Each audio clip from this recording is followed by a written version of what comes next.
Greeting viewers, welcome back to another episode of The Shocking News. In today's video, we'll dive into the most impactful events that have shaped the world this week. Stay tuned as we explore the headlines and stories that are making waves globally. As per the updates of the week ended 3rd August 2024.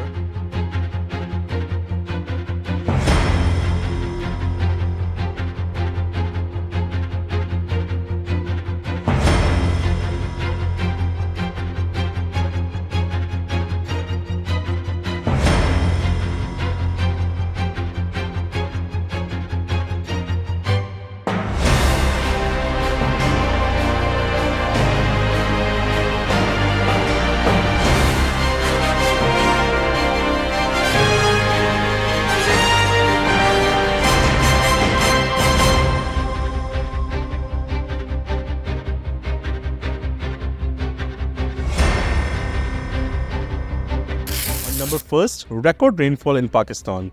Pakistan has experienced unprecedented rainfall this week, leading to severe floodings in many areas. Streets have turned into rivers, significantly disrupting daily life and causing widespread damage. Pakistan's cultural city of Lahore experienced a record high rainfall on early Thursday, 1st August, leaving at least 3 people dead while flooding streets, disrupting traffic and affecting daily life. Over the past month, rain-related incidents have claimed more than 100 lives.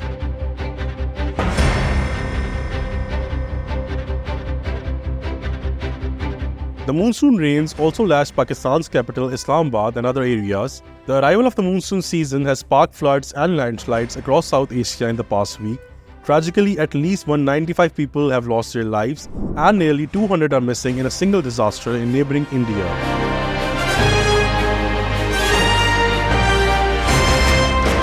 On number 2, the tribal clashes in Parachinar.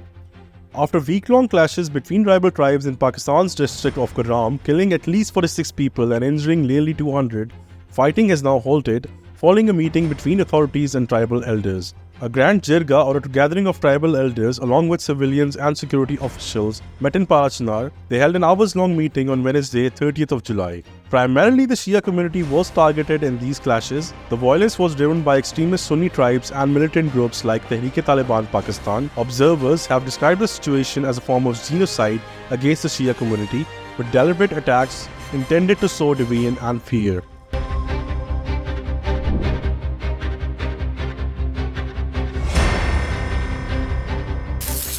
On number 3, prisoner swap between Russia and America. In a significant diplomatic move, the United States and Russia have completed their largest prisoners exchange since the Cold War. The deal is being hailed as a major diplomatic achievement, with both nations viewing it as a victory.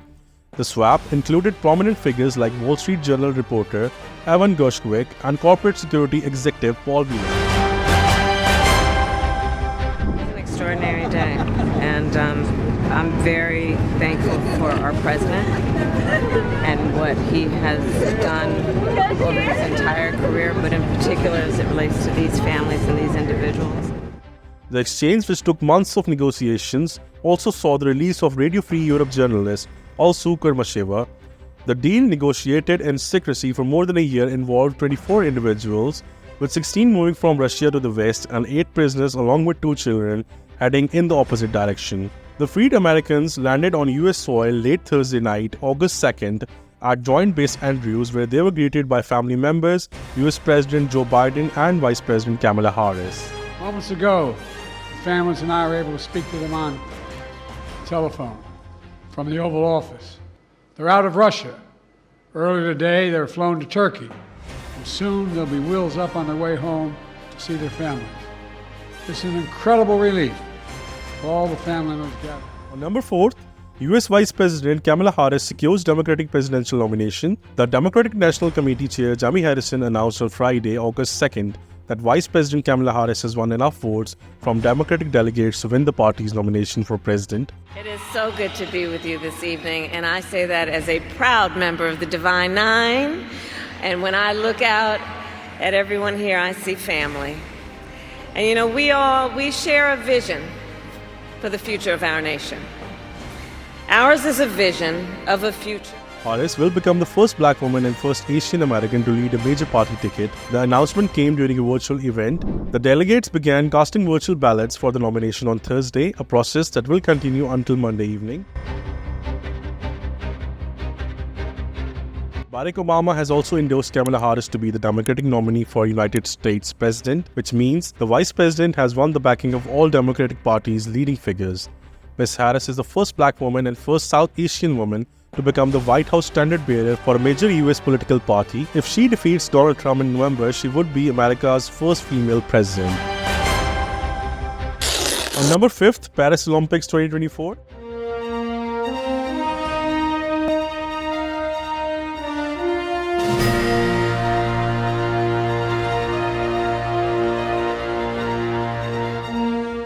The Paris Olympics was officially launched with the opening ceremony in the French capital on 26th of July. The ceremony stunned the world with its magnificence. Held along the river Seine, it featured 85 boats carrying nearly 7,000 athletes from 205 countries. Lady Gaga performed first act of the event along the river Seine.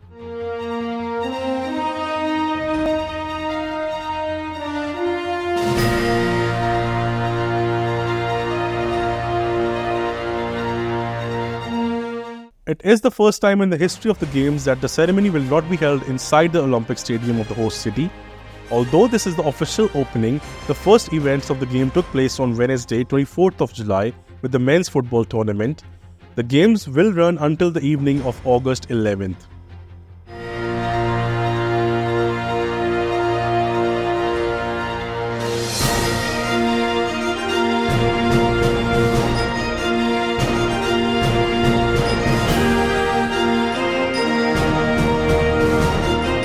Number 6, Assassination of Ismail Haniyeh and the Palestine update. Hamas leader Ismail Haniyeh was assassinated on Wednesday, 31st July, while attending the inauguration of reformist Iranian President Masoud Pezeshkian in Iran's capital Tehran.